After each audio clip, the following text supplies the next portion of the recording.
नमस्कार दोस्तों, स्वागत है आप सबका हमारे YouTube चैनल पे। आज हम आप लोगों को कबीरदास जी के जीवन के बारे में कुछ बात बताएंगे। तो कबीर हिंदी साहित्य के महिमा मंडित व्यक्तित्व हैं। कबीर के जन्म के संबंध में अनेक किंवदंतियाँ हैं। कुछ लोगों के अनुसार वे रामानंद स्वामी के आशीर्वाद से काशी के एक विधवा ब्राह्मणी के गर्भ से पैदा हुए थे, जिसको भूल से रामानंद जी पुत्रवती होने का आशीर्वाद दे दिया था। ब्राह्मणी उसी नवजात शिशु को लहरतारा तालाब के पास फेंक आई थी और कबीर के माता पिता के विषय में एक राय निश्चित नहीं है कि कबीर नीमा और नीमू की वास्तविक संतान थे या नीमा और नीरू ने केवल इनका पालन पोषण ही किया था। कहा जाता है कि नीरू जुलाहे को यह बच्चा लहरतारा तालाब पर पड़ा मिला, जिससे वह अपने घर ले आए थे और उसका पालन पोषण किया। बाद में यही कबीर कहलाए। कबीर ने खुद को जुलाहे के रूप में ही प्रस्तुत किया है। जाति जुलाहा, नाम कबीर, बन बन फिरो उदासी। तो कबीर पंथियों की मान्यता है कि कबीर की उत्पत्ति काशी में लहरतारा तालाब में उत्पन्न कमल के मनोहर पुष्प के ऊपर बालक के रूप में हुई। ऐसा कहा जाता है कि कबीर जन्म से मुसलमान थे और युवावस्था में स्वामी रामानंद के प्रभाव से उन्हें हिंदू धर्म का ज्ञान हुआ। एक दिन कबीर पंचागंगा घाट के सीढ़ियों पर गिरे पड़े थे। रामानंद जी उसी समय गंगा स्नान करने के लिए सीढ़ियाँ उतर रहे थे कि उनके पैर कबीर के शरीर पर पड़ गया। उनके मुख से तत्काल राम राम शब्द निकल पड़ा। उसी राम को कबीर ने दीक्षा मंत्र मान लिया और रामानंद जी को अपना गुरु स्वीकार कर लिया। कबीर के ही शब्दों में हम काशी से प्रकार भय हैं। रामानंद ने चिताए अन्य जन ऋतुओं से ज्ञात होता है कि कबीर ने हिंदू मुसलमान का भेद मिटाकर हिंदू भक्तों तथा मुसलमान फकीरों का सत्संग किया और दोनों की अच्छी बातों को आत्मसात कर लिया।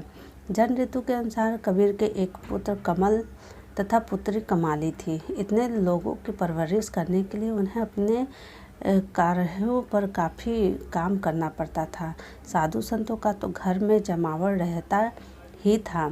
कबीर को कबीर पंथ में बाल ब्रह्मचारिणी और वीराणी माना जाता है। इस पंथ के अनुसार कामात्य उसका शिष्य था और कमाली तथा लोई उनकी शिष्या।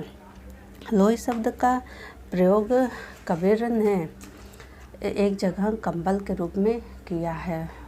कबीर की पत्नी और संतान दोनों एक जगह लोई को पुकार कर कबीर कहते हैं, कहत कबीर सुनो रे लोई, हरि बिन राखन हार न कोई।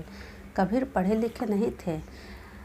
मसी कागत छुवो नहीं, कलम गही नहीं हाथ। उन्होंने स्वयं ग्रंथ नहीं लिखे हैं, मुँह से भाखे और उनके शिष्यों ने उसे लिख लिया। आपके समस्त विचारों में एक नाम महिमा प्रतिध्वनि होती है। वे एक ही ईश्वर को मानते थे और कर्मकांड और के घोर विरोधी थे। अवतार मूर्ति, रोज़ा, ईद, मस्जिद, मंदिर आदि को भी नहीं मानते थे। कबीर की वाणी का संग्रह विजक नाम से प्रसिद्ध है। इसके 3 भाग हैं, रामायणी, शबद और साकी। यह पंजाबी, राजस्थान खड़ी बोली, अवधी, पूर्वी ब्रज भाषा आदि कई भाषाओं से मिली हुई है। कबीर परमात्मा को मित्र, माता पिता और पति के रूप में देखते थे। यही तो मनुष्य के सर्वाधिक निकट रहते हैं। वे कभी कहते हैं हरि मोर प्यू मैं राम के बहुरिया, तो कभी कहते हरि जननी मैं बालक तोरा। कबीर को शांतिमय जीवन प्रिय था और वे अहिंसा, सत्य, सदाचार आदि गुणों से प्रशंसक थे। अपनी सरलता, साधु स्वभाव तथा सत्य प्रवृत्ति के कारण आज विदेशों में भी उनका समादर हो रहा है। कबीर का पूरा जीवन काशी में गुजरा, लेकिन वह मरते समय जब मगहर चले गए थे। वहाँ ना चाहकर भी मगहर गए थे। वृद्धावस्था में यश और कीर्ति की मार ने उन्होंने बहुत कष्ट दिया। उसी हालत उन्होंने बनारस छोड़ा और कहा जाता है कि कबीर के शत्रुओं ने उनको मगहर जाने के लिए मजबूर किया था। वे चाहते थे कि कबीर की मुक्ति ना हो पाए, परंतु कबीर तो काशी से मरने से नहीं, राम की भक्ति से मुक्ति पाना चाहते थे। 119 वर्ष की अवस्था में मगहर में कबीर का देहांत हो गया।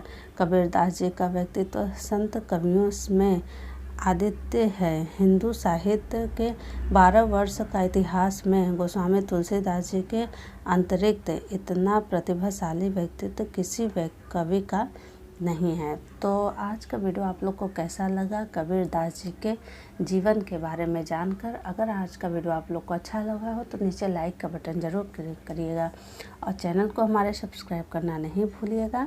मिलेंगे फिर नेक्स्ट वीडियो में ऐसे ही कुछ अच्छी बातों के साथ। तो अगर आप कमेंट्स करके बताइएगा ज़रूर। तब तक के लिए बाय, नमस्कार।